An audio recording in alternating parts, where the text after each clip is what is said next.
जेठालाल भिडे,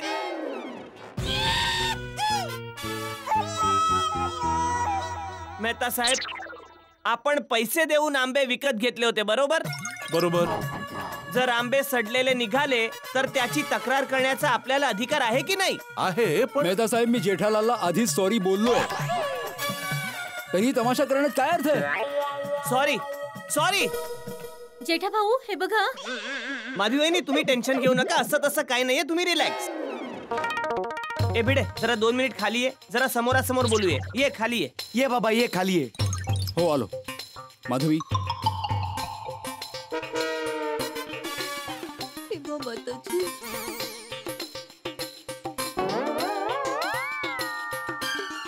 अंजली बहिणी. जेठालाल जाऊ दे ना यार, भिडेची काय कोणाची चूक आहे? मला आंबे तर भिडेनेच विकले ना मेहता साहेब. जेठालाल तुझे सगळे पैसे मी परत करेन.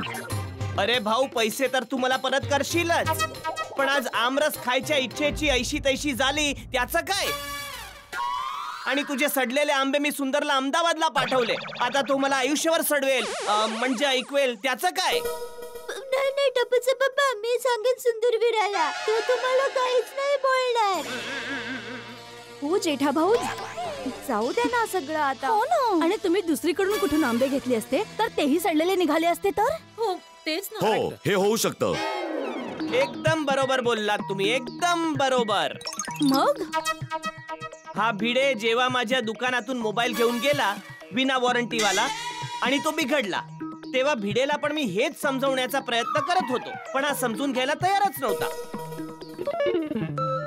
मग आता मी का समजून घेऊ? जेठाजी जरा शांत व्हा.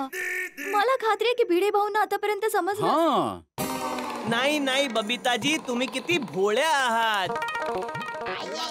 तुम्हाला नाही माहित, याला अजून कळलं नाहीये.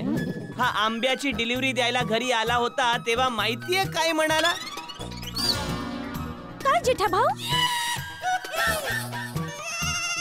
रोशन वहिनी, हा भिडे म्हणत होता.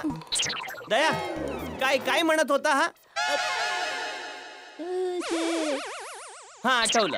रोशन वहिनी, भिडे म्हणत होता, दया वहिनी सगळे आंबे मोजून घ्या, बरोबर आहेत की नाही, सगळे आंबे एकसारखे आहेत की नाही. तर दया बिचारी म्हणाली, नाही नको, आम्हाला तुमच्यावर विश्वास आहे. तर हा भिडे म्हणतो, नाही नाही, तुमच्या माझ्यावर विश्वास आहे ही गोष्ट वेगळी आहे, पण माझी जबाबदारी आहे की मी तुम्हाला चांगला माल दिला पाहिजे, कारण रत्नागिरीच्या आंब्याच्या चवीची गॅरंटी मी देतो. मग आता त्या गॅरंटीचं काय झालं भाऊ? अरे मेहता साहेब, मी तर याला गुरु मानायला लागलोय. काय ज्ञान देतो हा गुरु आत्माराम बापू.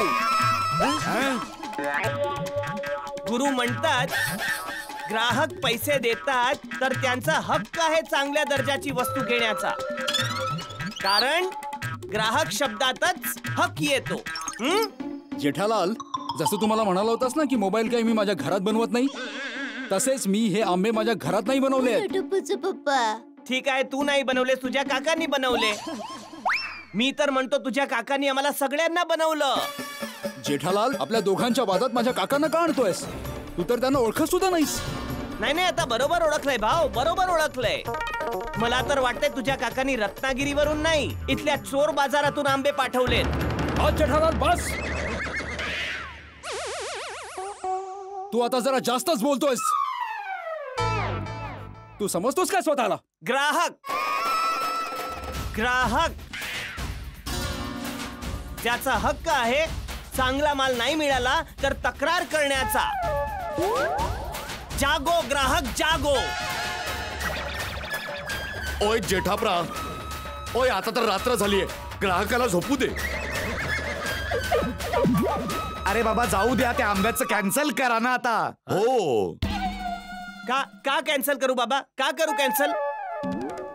दयावहिनी, जरा बापूजींना बोलवा प्लीज.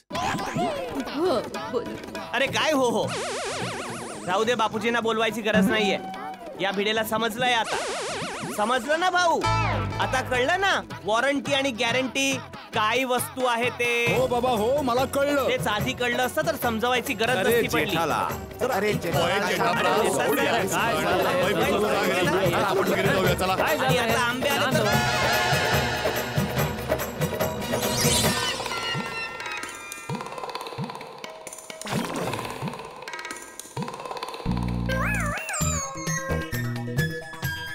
हे बघा एवढा राग चांगला नाही. शेवटी भिडे भाऊ आपले शेजारीच आहेत ना. मोबाईल घेताना त्याने हा विचार केला होता नाही. एक सासू आपल्या सुनेला जेवढी टोमणे मारत नाही तेवढे टोमणे त्याने मला मारले होते. हो, हो, जे काही असेल आता मन मोठं करा आणि विसरून जा. ज्याने दुपारच्या जेवणासाठी रसपुरीची स्वप्न पाहिली आणि त्याला सुखी भेळ खायला लागली त्याचा मन मोठा नाही होऊ शकत. हं? टपूचे पप्पा बस आता जाऊ द्या ना. अगं बाई मी तर भिडेला खालीच सोडून आलो होतो. घरात येताच तूच सुरू केलंस. त्याचं काय माझी आई म्हणते की राग माणसाला अविचारी बनवतो. एक मिनिट तू आपल्या पूज्य मातोश्रींना माझ्यातर्फे सांग जर उपाशी सिंहासमोर गवत टाकला तो सिंह टाकणाऱ्यालाच खाऊन टाकतो. पण सिंहासमोर कोणी गवत का टाकेल? दया जसं घोड्याला लगाम लावला जातो तसं तू माझ्या डोक्याच्या नसा नको खेचूस. तू तुझं काम कर ना ग. मग जेवायचं नकोय मला. चूर्ण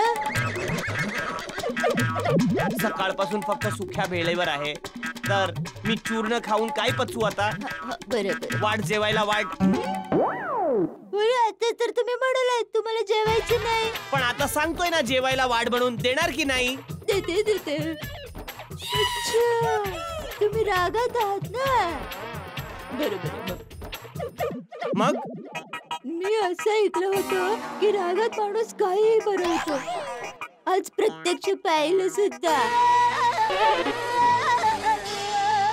आता जेवायला हो वाटते